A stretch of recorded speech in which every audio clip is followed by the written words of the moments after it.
Hello guys, my channel easy math concept. आज के video में हम देखने वाला है कि site selection for thermal power plant. ये बहुत ही इम्पोर्टेंट टॉपिक है। पीपीई जो production power plant engineering subject आता है उसका। Let's get started. ये वीडियो अगर आप देख लें तो आपको एक भी बार पढ़ने की ज़रूरत नहीं पड़ेगी। आपको सब कुछ याद रह जाएगा और आप फुल मार्क्स गेट कर सकते हैं आपके एंड सेमेस्टर एग्जाम्स में। So let's get started. Site selection for thermal power plant. लेकिन अगर आप मेरे चैनल में नए हैं तो प्लीज़ सब्सक्राइब कर दीजिए और बेल आइकन को दबा दीजिए ताकि आपको रेगुलर नोटिफिकेशन और ऐसे ही educational videos and institute related updates मिलते रहें। Factors to be considered for site selection, मतलब हमें कौन कौन से फैक्टर्स को ध्यान में रखना है जब हम साइट सिलेक्शन कर रहे हो थर्मल पावर प्लांट के लिए। सबसे पहला है availability of coal. Availability of coal में क्या कहना चाह रहे हैं लोग कि as the coal is largely available and cheapest source of energy in comparison of other sources. मतलब क्या है, कोल हमारे इंडिया में बेसिकली कि बहुत ही लार्ज क्वांटिटी में अवेलेबल है और चीपेस्ट सोर्स है वो एनर्जी का in comparison to other sources. Hence, it is necessary to concentrate over the best and efficient utilization of coal. Cheaply available है, इसलिए हमें क्या करना पड़ेगा कि हमें कंसेंट्रेट करना पड़ेगा किसके लिए, उसके एफिशिएंट और बेटर यूज़ के लिए।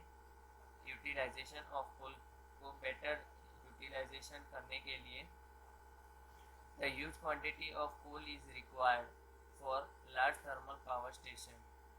A thermal power plant of 210 megawatt capacity requires 3000 tons of coal per day.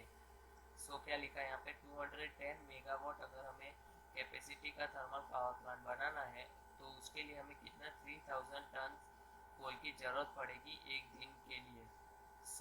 पीट जो बेसिकली सबसे पहले जो कोल बनता है उसका सबसे पहले क्या होता है, पीट होता है। जो कोल नहीं होता उसको हम प्रेशराइज और हीट करेंगे तो क्या बनेगा, हमें मिलेगा लिग्नाइट, दैट इज ब्राउन कोल।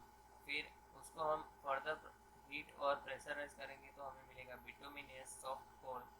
फिर हम उसको फर्दर हीट और प्रेशराइज करेंगे तो हमें फाइनली मिलेगा एंथ्रेसाइट जो होता है hard coal. Okay, next point क्या होगा, ash disposal facility. As the ash content of coal increases the problem of ash increases. जैसे ही कोल में एश का परसेंटेज इंक्रीज होता है वैसे ही एश डिस्पोज करने के हमें प्रॉब्लम ज़्यादा आता है। The coal available in India contains large percentage of ash. Almost about 20 to 40% जो है एश चाहिए होता है, एश मिलता है हमें कोल के थ्रू।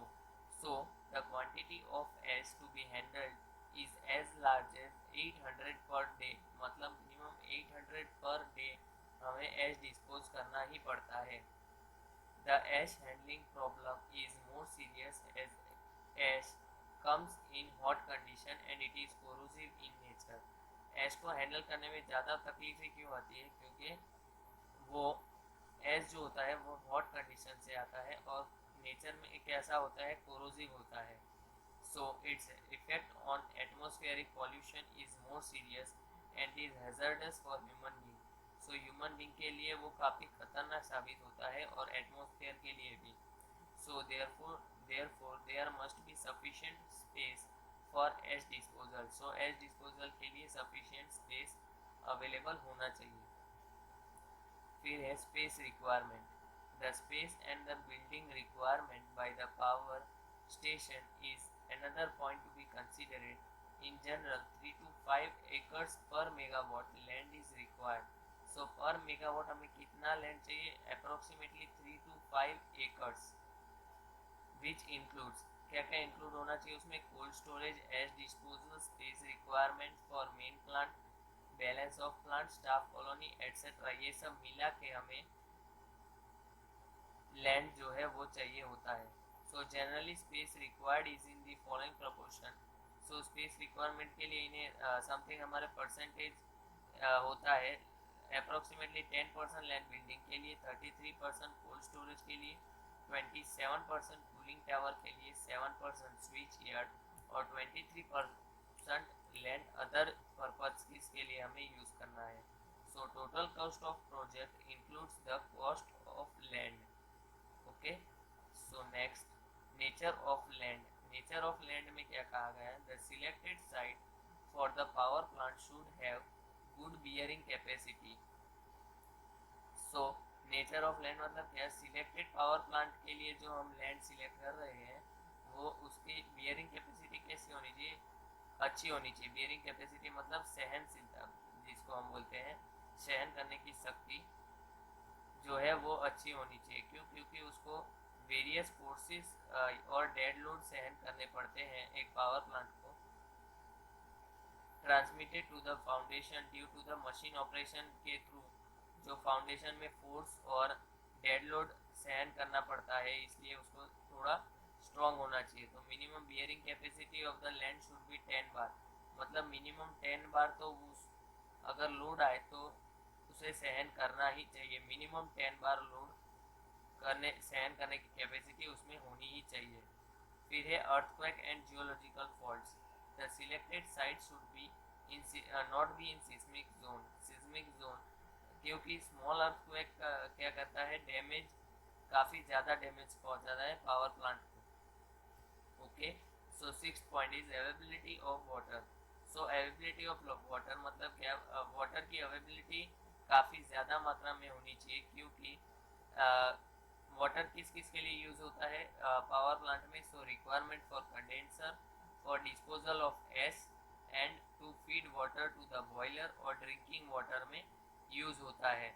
फिर क्या लिखा है? The quantity of water required to the condition condenser. Condenser में कितना वाटर यूज होता है? लगभग 60 to 70,000 टन पर आवर। एक आवर में 60 to 70,000 टन वाटर यूज होता है। Large quantity of water is required for ash disposal. It is the source for power plant should be located. इसलिए पावर प्लांट कहाँ पे होना चाहिए? जहाँ 3 to 4 cubic metre per hour per megawatt पानी मिल सके उतना। So transport facility. Transport facility क्या बोल रहे हैं इस पॉइंट में कि it is always necessary to have a railway line available near the power station. Coal के ट्रांसपोर्टेशन के लिए और हेवी मशीनरी को आने जाने के लिए क्या होना चाहिए? रेलवे लाइन ट्रांसपोर्ट फैसिलिटी, मतलब रेलवे लाइन जो है वो बाजू में होना ही चाहिए, ताकि हम इजीली कोल का ट्रांसपोर्टेशन और हेवी मशीनरीज का ट्रांसपोर्टेशन कर सके। सो ये 7 पॉइंट्स आप अगर एग्जाम में कम्प्लीटली लिखेंगे और इसको थोड़ा थोड़ा एक्सप्लेन कर देंगे जैसा मैंने इस पीपीटी में आपको दिखाया, तो आपको फुल मार्क्स मिल जाएंगे। आपको कोई एक्स्ट्रा पॉइंट लिखने की ज़रूरत नहीं है। और अगर आपको कुछ एक्स्ट्रा पॉइंट लिखने हो तो आप लिख सकते हैं, जैसे कि availability of labour, availability of मतलब प्राइमरी नीड्स जैसे कि हॉस्पिटल्स, बैंक्स, वो सब क्योंकि अगर लेबर होंगे तो लेबर की फैमिली भी होगी और के लिए फैसिलिटीज़ की भी ज़रूरत पड़ेगी, तो वो भी सब आप लिख सकते हैं। But 7 point would be more than enough, क्योंकि लगभग 6 या 7 मार्क्स का ये क्वेश्चन पूछते हैं, तो एक मार्क के लिए 1 पॉइंट लिखना काफ़ी होगा। सो 7 पॉइंट आप मैक्सिमम याद रखेंगे तो आपका काम हो जाएगा। सो क्विकली हम रिवाइज कर लेते हैं। 7 पॉइंट क्या क्या था? First is availability of coal, second is ash disposal facility, third is space requirement, fourth is nature of load, fifth is earthquake and geological faults, sixth is availability of water और seventh है transportation facility. Okay, so thank you guys for watching this videos. और अगर आपको ये video अच्छा लगा हो तो लाइक और कमेंट करना ना भूलें।